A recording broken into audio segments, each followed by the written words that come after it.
versus Bloodline was the anticipated main event tonight, and the tension between CM Punk and Roman Reigns was dramatic as Roman would block Punk's entry into the match, instead sending Sami Zayn. And then CM Punk pushing past Roman Reigns, stealing his entry into War Games. I think WWE clearly looked at social media because they teased that CM Punk wasn't going to enter War Games, which is something I saw a lot of people pitch in, and of course they just teased it. He did enter, he went to get his toolbox. That toolbox, though, may have been more useful on the outside of the ring because Solo Sikoa would lock the door, keeping Roman out, forcing Roman to climb the cage. He could have just used a tool and broke the lock, but it was in the cage. Logic. Gotta say, I love Jimmy and Sammy's handshake tonight because Jey Uso was down in the background doing it as well. I thought that was gold. We got the spot we all anticipated, the tsunami from the cage, but it would be CM Punk pulling Roman Reigns to safety, and I mean, there was barely any margin for error there. It was a literal microsecond, and Bronson would have come down on both of them. That close, that good. Love the timing. We would see Jimmy Uso with the Uso splash from the cage, taking down Jacob Fatu. Jacob, a lot of concern tonight. He did seem to be injured. He went for the moonsault, landed awkwardly, immediately grabbed his right knee. You see him again grab it throughout the match. He did continue the match though, so hopefully that's a sign he's not injured. It would come down to the OG Bloodline and Solo Sikoa, and I really love that Roman had to give Solo a chance, and Solo was defiant till the end after taking everyone's finishing move. It was a thunderous spear from Roman as Roman pins Solo. And although this match would end with the handshake after the match with Roman and Punk, we would be reminded that Paul Heyman owes CM Punk a favour. But I have to admit, I feel victimised. After Bray Wyatt, after CM Punk, they knew what they were doing. Every microsecond of that final few moments as you watch the Bloodline and Punk walk up the ramp. No Rock, no Brock, no big return, no heel turn. They knew we were waiting for something, and they know we'll continue to watch and wait for it a bit longer. This is things you might have missed from WWE Survivor Series. Make sure you hit the like button, and if you are new to the channel, hit the subscribe button too. WWE will be bringing you Saturday night's main event on December 14th, but obviously on the advertising video tonight was John Cena. Now, we've seen WWE do this before, like put Uncle Howdy into Bad Blood commercials, stuff like that. But is it a case that John Cena will be at Saturday night's main event, or are they just using him for advertising?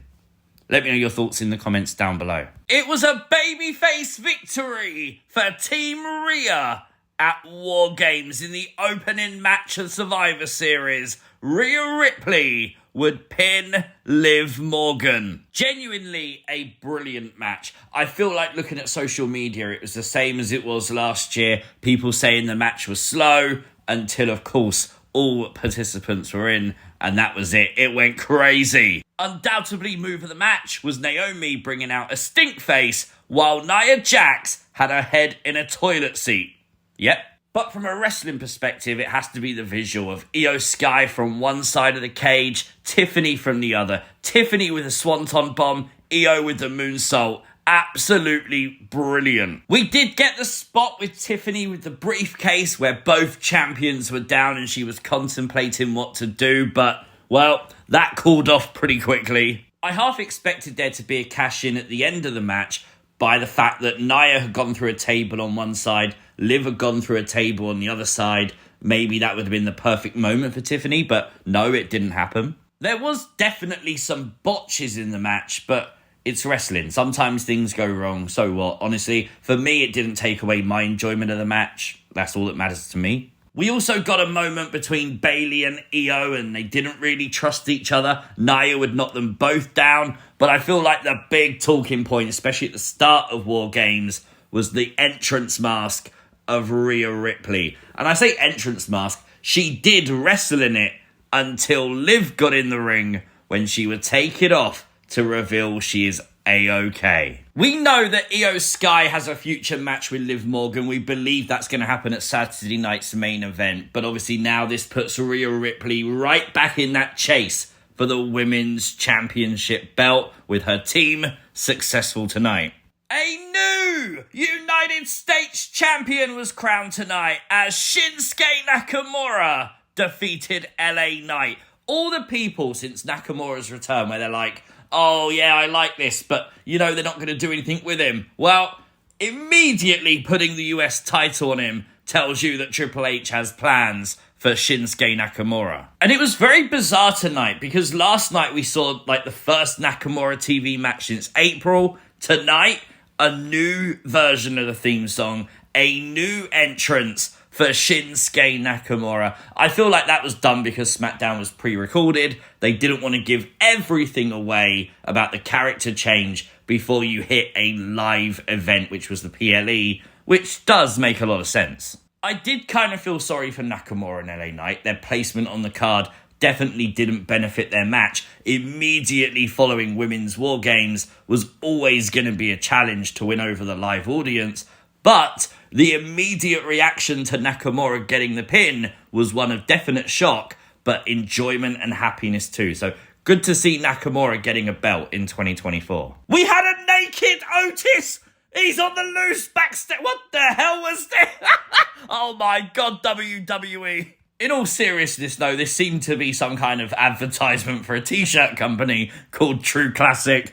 That's fine. WWE's known for skits like this, but naked Otis will forever be Hall of Fame worthy. A lot of people on Twitter are saying to me like, oh, wait till it's on Netflix and it won't be blurred. And I'm like, I don't want that. And if that's you, if you're one of the people who are looking forward to that uncensored on Netflix, just stop watching now, please. In case you missed it, earlier today, WWE did like a nearly 3-hour live stream on their YouTube channel showing you like one camera angle of the ring crew setting up the cage for War Games. I thought that was nice. I love these like behind the scenes looks at how things are done in WWE. Really find it fascinating.